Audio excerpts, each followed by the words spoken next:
Hey, we're back, and look at that. We have another He-Man action figure to review. This is going to be coming from the new Adventures of He-Man SKELETOR. I'm Skeletor, this planet's original good person. What? Just found him over at Target recently, so I'm kind of excited to check this out. Oh yeah, sorry. On the front of the box, obviously we have his staff. He's got a helmet up there in gray. And then we have Skeletor, Skeletor goodness. We have He-Man, and then his name. I'm surprised they didn't put the new Adventures of, but hey, whatever. We have Masterverse.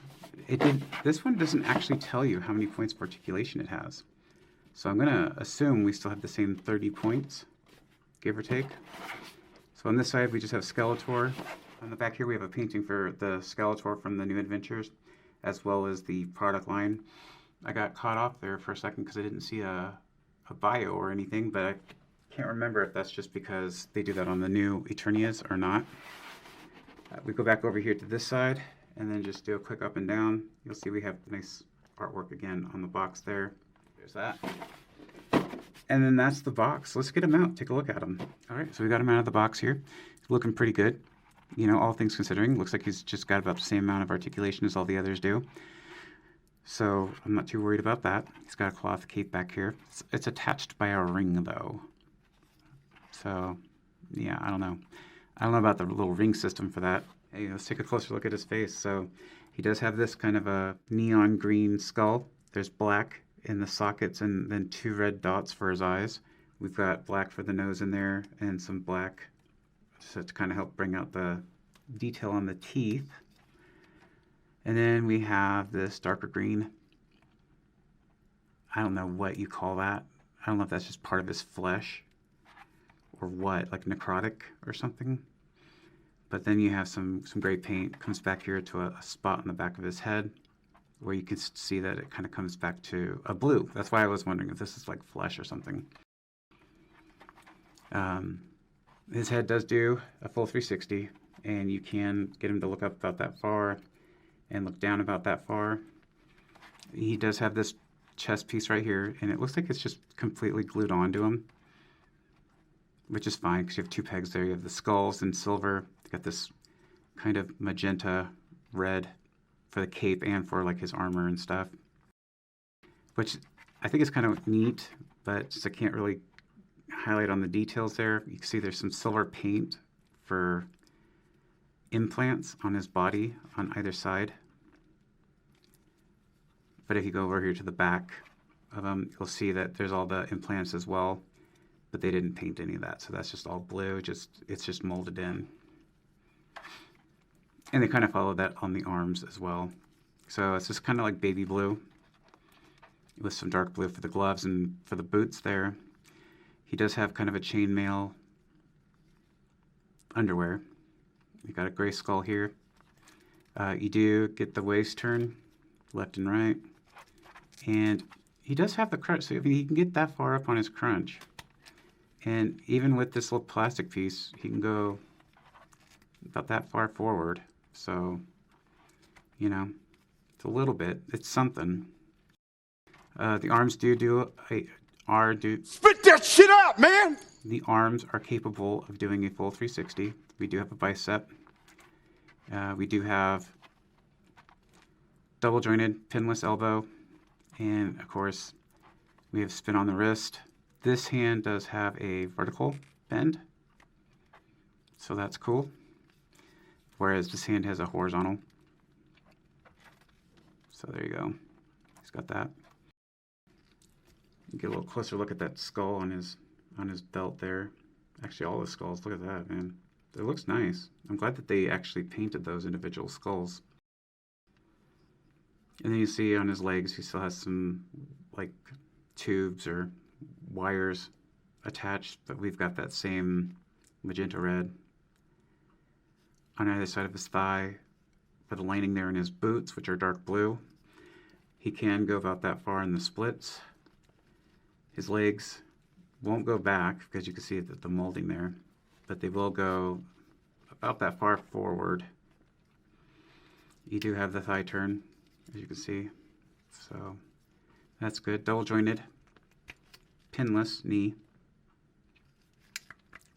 You do have a calf turn. And then you do have about that much for the foot, and then about that much to go up, with a little bit of side to side. Not much. The mold on the boot is going to block a lot of that. So,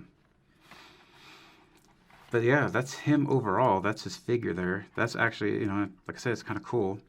You can take the cape off because his head's on a ball joint, and then you just take the ring off and have him as so. So, you know, that's just an option there. I don't know anybody who ever watched this show, but I know I didn't. So yeah, there he is right there. Not bad. Let's take a look at a couple of the accessories he comes with. So he does have 2 gripping hands. They do come off by pulling on them, which you can replace with 2 punching hands. So we got that. There we go. Okay, so there's his hands. These are on horizontal bends as well. So you just have the one hand that's the vertical.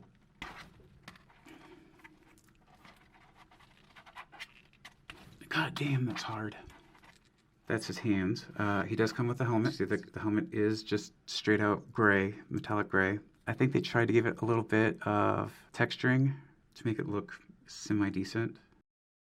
Let's move him over here, and it just sits on his head, like so. And then that's what he looks like with his helmet. And then, of course, the last accessory he comes with is his staff, his Havoc staff, all in that same metallic gray. No dry brushing, no paint for texture or anything like that. It does have the skull. It looks like there might be some black paint in the eyes, but it's not. And then, of course, it comes down to the point.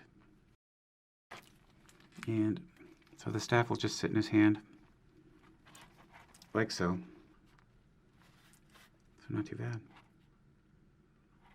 I mean, for being part of a series that I'm not particularly, like, I had never watched, I didn't have any interest in, I didn't even have any interest in the original figures or before.